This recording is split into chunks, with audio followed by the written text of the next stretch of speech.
Can you hear me?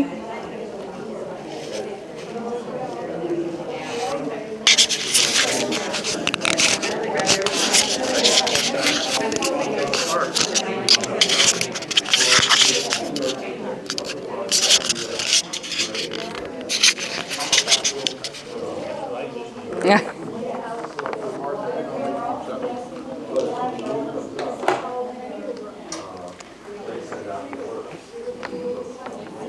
Okay, everybody, we're going to get started. It's a little after 2, and just wanted to, I think we'll probably have more people kind of streaming in as we go along, but I think it's the first nice weekend. A lot of people are just doing what they can before the rain hits. Well, hello, everybody. I'm Kathy Hanratty, and I'm the president of the group Protect Geauga Parks. Welcome to everybody. Thank you all for coming. I really appreciate you being here. We all appreciate you being here. Thank you to all of our supporters and all that you've been doing to protect our local and county parks. One of the things I want to make the link to is that our county parks are currently experiencing the same kind of threats that are threatening our parks nationwide. Threats come from groups and individuals that consider our parks and protected land burdens, and they make claim that the park lands and protected areas don't pull their weight. And you've probably heard some of that verbiage around. And they think that this is a burden on the taxpayers.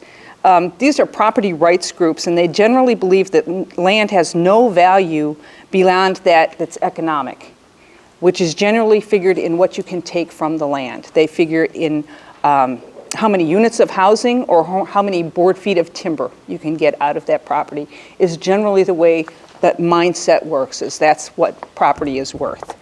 And Protect Geauga Parks is embroiled in that same battle here in Geauga County. Some background: Protect Geauga Parks wants to protect our parks because they're truly a gem.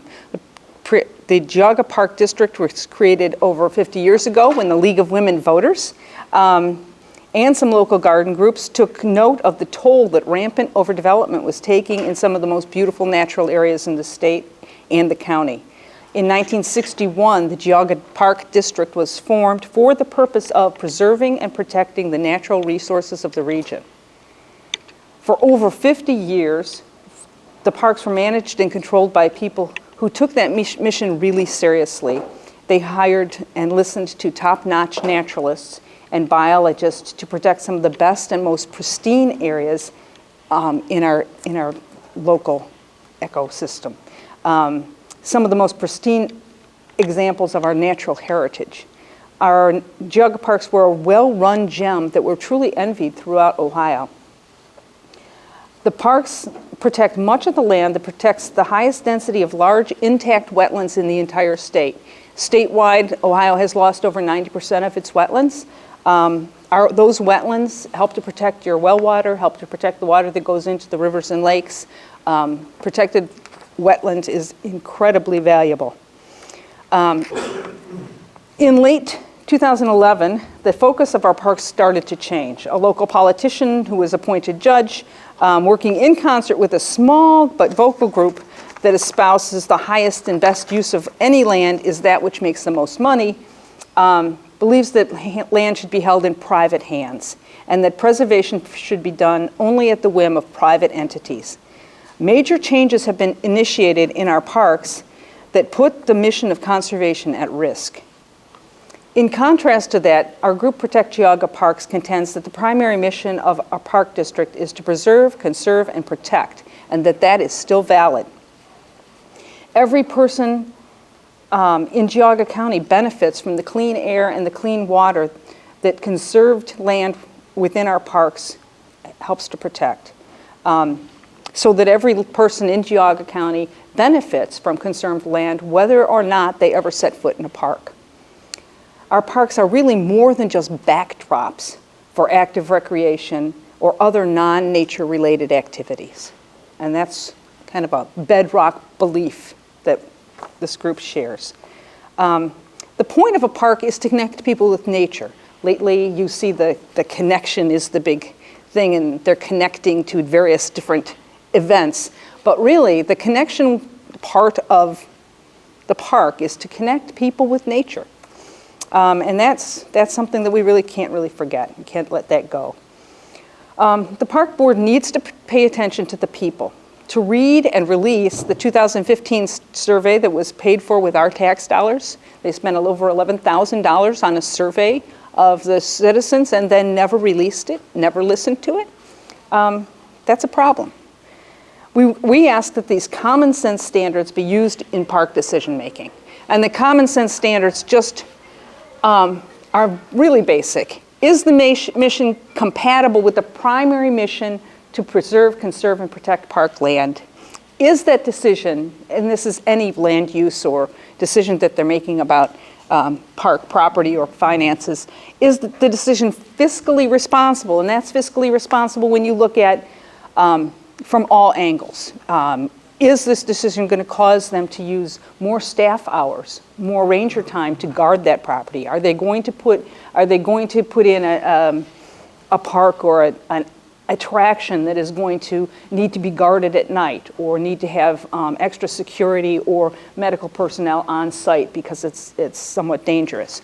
Those are all things we need to think about when we think about fiscal responsibility. The other thing we need to think about when we think about fiscal responsibility is, are the assets of the park being managed in such a way that it promotes the long-term viability, the sustainability of that park? Or is it being short-term managed to ultimately defund the parks so that they can be sold off later? And that is a real danger. Is it necessary? We find often that some of the big ideas that they have for park use really is a duplication of services. Before this Grandel-appointed board started to come in, the board of directors of the park did actually go through and look at all of the baseball fields and soccer fields and football fields and what have you throughout the county, and found that nearly every township has those facilities available. And there really was not a big call for or need for those kind of facilities within the Geauga Park District. So they tabled that discussion at that time. So the rampant idea to make more and more active decision making really does not fit the is it necessary criteria. And has the decision making been transparent? And that's something that is just woefully lacking with this board. There is no transparency in these decisions. If you're part of a public board and you're making decisions, you need to be able to tell people why you're making those decisions. You need to let them know what the decisions are and what the criteria were that caused you to go there. That is not happening, and actually, every time we call for more transparency, we get less transparency. We've been shut out of board meetings, and actually, the public is now not allowed to speak at the county, the Geauga Park District board meetings at all. And we have been told that we can be charged with, they told us that we could be charged with a felony, which is actually not true, for disrupting a meeting if we chose to talk. So these are really not radical, crazy ideas. This is the basis of rational decision making, the kind of decision making that you would expect from any public board. So that's what we're calling for. Hiding from the public, refusing to respond to questions, closing meeting to public comments. Those are not the actions of a responsible public board. We believe that by degrading the nature of the parks and destabilizing the park environment, the group hopes to eventually defund the park system, forcing the sale of much preserved land.